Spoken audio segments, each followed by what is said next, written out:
रोज रोज नाश्त्याला काय बरं बनवायचा हा प्रश्न जर तुम्हाला सारखा पडत असेल तर मग ही आजची रेसिपी फक्त तुमच्यासाठी. तर आज आपण फक्त 1 कप ज्वारीच्या पिठापासून मऊ लुसलुशीत आणि जाळीदार अशी ज्वारीच्या पिठाची आंबोळी आणि यासोबत खाण्यासाठी ओल्या नारळाची चटपटीत अशी एक चटणी पण तुम्हाला मी दाखवणार आहे. सकाळच्या नाश्त्यासाठी असू देत किंवा कधीतरी जेवण बनवायचा कंटाळा आला तर दुपारच्या जेवणासाठी सुद्धा तुम्ही या आंबोळ्या बनवून खाऊ शकता. आणि जर का तुम्ही डायबिटीस मधुमेह पेशंट असाल तर तुमच्यासाठी तर हा नाश्ता एकदम बेस्ट आहे. कारण ज्वारीमध्ये साखरेचं प्रमाण खूप कमी असतं, त्यामुळे असा हा नाश्ता तुमच्यासाठी एकदम बेस्ट असा आहे. आणि ह्या आंबोळ्या तुम्ही बघू शकता, तुम्हाला मी जवळून सुद्धा दाखवते की किती भरपूर अशी याला जाळी पडलेली आहे आणि छान अशा मऊ लुसलुशीत आपल्या ह्या आंबोळ्या तयार झालेल्या आहेत. जरी ही आंबोळी तुम्ही सकाळी बनवली आणि संध्याकाळपर्यंत अशीची अशी ठेवली तरी सुद्धा या मऊ लुसलुशीतच राहतात. तर चला, ज्वारीच्या पिठाची आंबोळी आणि त्यासोबत खाण्यासाठी मस्त चटपटीत चटणी कशी बनवायची ते लगेच बघूया. सगळ्यात आधी आपण आंबोळीसाठीचं बॅटर तयार करून घेऊया. तर त्यासाठी एक मोठं मिक्सरचं भांडं घेतलेलं आहे आणि यामध्ये आता आपल्याला मेजरिंग कपाचा वापर करून इथं मी 1 कप भरून ज्वारीचं पीठ घेतलेलं आहे. तर आपण जे रोजच्या वापरात आपण भाकरी बनवण्यासाठी जे पीठ वापरतो तेच इथं मी पीठ घेतलेलं आहे.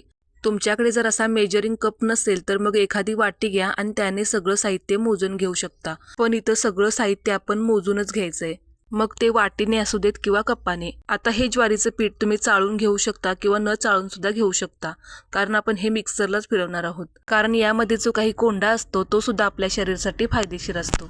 आता सेम त्याच कपाने अर्धा कप भरून इथं मी रवा घेतलेला आहे. जो आपण उपम्यासाठी नेहमी वापरतो तोच इथं मी रवा घेतलेला आहे. आता रवा तुम्ही इथं कोणताही घेऊ शकता, जाड बारीक कोणताही घेऊ शकता, कारण आपण हे सांगितल्याप्रमाणे शेवटी मिक्सरलाच फिरवणार आहोत. आता सेम त्याच कपाने अर्धा कप इथं मी दही घेतलेलं आहे. तर दही थोडंसं आंबट असेल तरीसुद्धा चालू शकेल.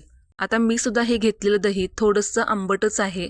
तर आता यामध्ये दही का घालायचं, तर दही घातल्यामुळे आंबोळी छान मऊ लुसलुशीत अशी तयार होते. आणि आज आपण ही इन्स्टंट आंबोळी बनवत आहोत. कुठल्याही प्रकारचं आपण इथं पीठ फर्मेंट केलेलं नाही, त्यामुळे दही हे फर्मेंटेशनचं काम करत असतं. आता परत सेम त्याच कपाने सुरुवातीला 1 कप भरून एवढं पाणी घातलेलं आहे आणि यामध्येच आता मी चवीपुरतं मीठ सुद्धा घातलेलं आहे. पाणी आपल्याला एकदम घालायचं नाही, तर लागलं तर आपण नंतर पाणी घालणार आहोत. आता सुरुवातीला मी 1 कप भरून यामध्ये पाणी घातलेलं आहे आणि आपल्याला हे छान असं आता मिक्सरला फिरवून घ्यायचंय. आणि आता तुम्ही बघू शकत असालच की किती छान असं आपण हे मिक्सरला एकदम स्मूथ असं हे फिरवून घेतलेलं आहे. तर मिक्सरला फिरवत असताना आपल्याला एकदम छान असं हे स्मूथ असं फिरवून घ्यायचं आहे. तर आता आपण हे एका बाउलमध्ये काढून घेतलेलं आहे आणि तुम्ही या बॅटरची कन्सिस्टन्सी बघू शकता. आपल्याला थोडीशी घट्टच वाटते, तर हे एवढं असं घट्ट आपल्याला बॅटर नको आहे, तर आपल्याला थोडंसं यापेक्षा सैल असं हे बॅटर करायचं आहे. तर त्यासाठी आपल्याला अजून यामध्ये थोडंसं पाणी घालावं लागणार आहे. तर अजून मी इथं अर्धा कप पाणी घालणार आहे. तर ज्या मिक्सरच्या भांड्यात आपण बॅटर तयार करून घेतलं होतं त्याच मिक्सरच्या भांड्यात अर्धा कप पाणी घालून परत मिक्सरला फिरवून घेतलं आणि मग आपण यामध्ये ॲड केलेलं आहे. असं केल्यामुळे मिक्सरला जे काही बॅटर चिकटलेलं असतं ते सुद्धा वाया जात नाही. आणि आता आपण हे छान असं पळीने मिक्स करून घेऊया, छान असं एकजीव करून घेऊया. आणि तुम्ही बघू शकता आता आपल्या ह्या बॅटरची कन्सिस्टन्सी बघू शकता तुम्ही, अगदी परफेक्ट अशी तयार झालेली आहे. अगदी डोशाला जसं आपण बॅटर तयार करतो अगदी त्याचप्रमाणे आपल्याला हे बॅटर तयार करायचं आहे. आता तसं बघायला गेलं तर आपल्याला हे बॅटर अजिबात भिजायला ठेवण्याची किंवा मुरत ठेवण्याची गरज नाही, कारण आपण हे छान असं मिक्सरला फिरवून घेतलं, त्यामुळे आपल्याला हे मुरायला ठेवण्याची अजिबात गरज नाही. तुम्ही लगेच आंबोळी बनवलीत तरी सुद्धा चालेल. तरी पण मी हे फक्त 2 ते 3 मिनिटे झाकून साईडला ठेवून देणार आहे. आणि तोपर्यंत आपण एक ओल्या नारळाची चटपटीत अशी चटणी तयार करून घेऊया. तर ओल्या नारळाची चटणी बनवण्यासाठी इथं मी एक छोटं मिक्सरचं भांडं घेतलं आहे आणि आता यामध्ये मी एक छोटी वाटी ओल्या नारळाचे काप घेतलेले आहेत असे बारीक बारीक कट करून.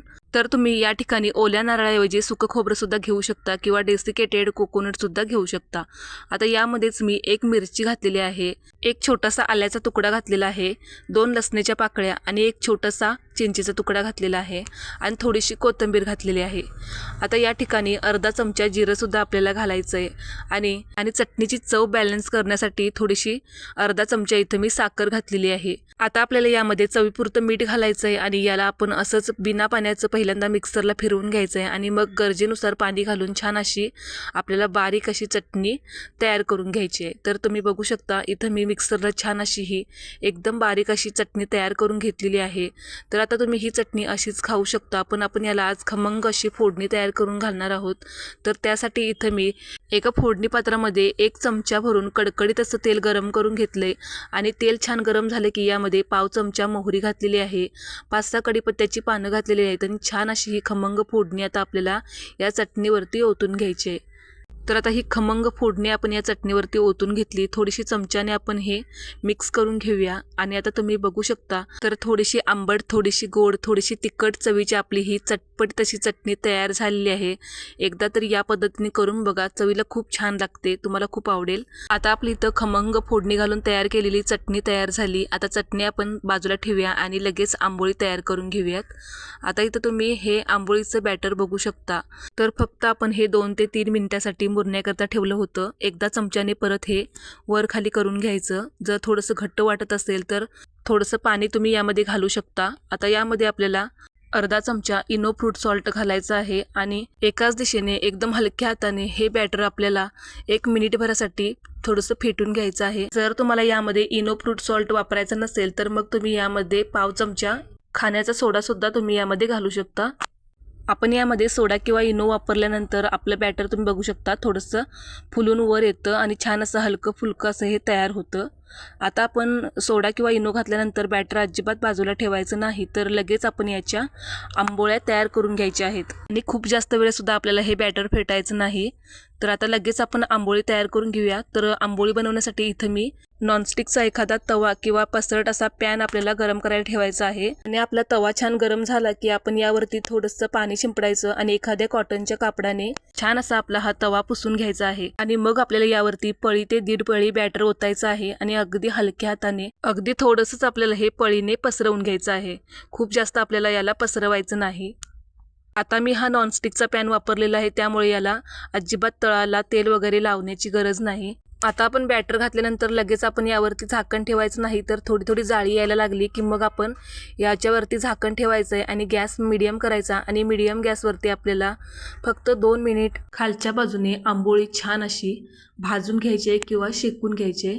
आणि आता तुम्ही इथं बघू शकता 1-2 मिनिट आपण मीडियम फ्लेमवरती ही आंबोळी छान अशी भाजून घेतलेली आहे आणि अशी वरची साईडसुद्धा पूर्णपणे कोरडी झाली पाहिजे. मगच आपण यावरती आवडीप्रमाणे तेल किंवा तूप किंवा तुम्ही बटरसुद्धा यावरती लावू शकता. मी इथं थोडंसं तूप लावणार आहे. खूप जास्त पण आपल्याला तेल तूप लावण्याची गरज नाही, अगदी थोडंसं आपण तेल तूप लावायचं वरून आणि मग आपण ही आंबोळी पलटून घ्यायची आहे. आणि आता तुम्ही इथं बघू शकता किती मस्त अशी आपली इथं आंबोळी भाजून तयार झालेली आहे. छान असा याला रंगसुद्धा आलेला आहे. तर आता ही दुसरी बाजूसुद्धा आपण फक्त अर्ध्या मिनिटासाठी शेकून घेऊयात. तसं बघायला गेलं तर आंबोळ्या असू देत किंवा स्पंज डोसा दोन्ही बाजूने शेकला जात नाही, एकाच बाजूने भाजून मग तो सर्व केला जातो. पण मी नेहमी आंबोळ्या असू देत किंवा स्पंज डोसा थोडा तरी दुसऱ्या बाजूने असा भाजून घेतेच. आणि आता तुम्ही इथं बघू शकता आपली ही दुसरी बाजूसुद्धा आपण थोडीशी अशी भाजून घेतलेली आहे. आता आपण ही आंबोळी लगेच एखाद्या अशा जाळीवरती काढून घेऊयात, म्हणजे आंबोळीतली वाफ जाऊन त्याला असं पाणी सुटत नाही, म्हणून असं एखाद्या जाळीवरती काढून घ्यायची. आता इथं आपली मस्त अशी जाळीदार पहिली आंबोळी आपली इथं बनवून तयार झालेली आहे. तर तुम्हाला मी इथं अजून एक बनवून दाखवते. तर परत सेम त्याच पद्धतीने गरम गरम तव्यावरती थोडंसं पाणी शिंपडून कापडाने छान असं पुसून घ्यायचं आणि मग आपण यावरती पळी ते 1.5 पळी बॅटर ओतून हलक्या हाताने हे पसरवून घ्यायचं. परत एकदा सांगते, जास्त पण आपण हे पसरवायचं नाही, तर पळीने अगदी हलक्या हाताने अगदी थोडंसंच आपल्याला हे पसरवून घ्यायचं आहे. आणि मगाशी सांगितल्याप्रमाणे थोडी थोडी जाळी यायला लागली की मग आपण यावरती झाकण ठेवायचं आहे आणि मीडियम फ्लेमवरती ही आंबोळी 2 मिनिटासाठी छान अशी शेकून घ्यायची आहे किंवा वरची बाजू पूर्णपणे कोरडी होईपर्यंत आपल्याला ही आंबोळी छान अशी शेकून घ्यायची आहे. आता परत सेम त्याच पद्धतीने वरून थोडंसं तूप लावायचं आणि मग आपण आंबोळी पलटवून घ्यायची आहे. आपण यावरती झाकण ठेवल्यामुळे आंबोळी छान अशी आतपर्यंत शेकली जाते, छान भाजली जाते. त्यामुळे तुम्ही अशाच आंबोळ्या काढून घेतल्या तरीसुद्धा चालतील.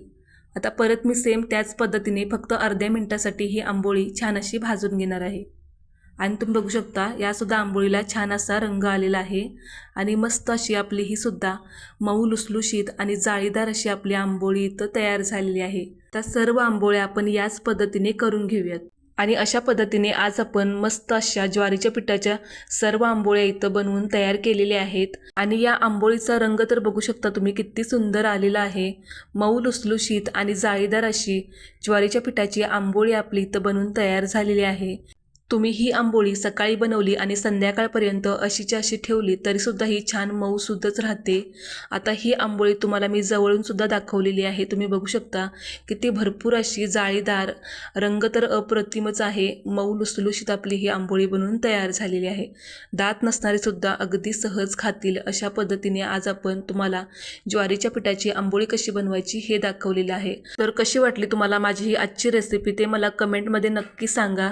रेसिपी थोडी जरी आवडली असेल तर प्लीज व्हिडिओला एक लाईक नक्की करा आणि माझा हा आजचा व्हिडिओ तुमच्या नातेवाईकांना, मित्रपरिवाराला नक्की शेअर करा. चॅनेलवरती नवीन असाल तर चॅनेलला सबस्क्राईब नक्की करा. तर चला पुन्हा भेटूयात अशाच एखाद्या नवीन व्हिडिओसोबत. तोपर्यंत धन्यवाद.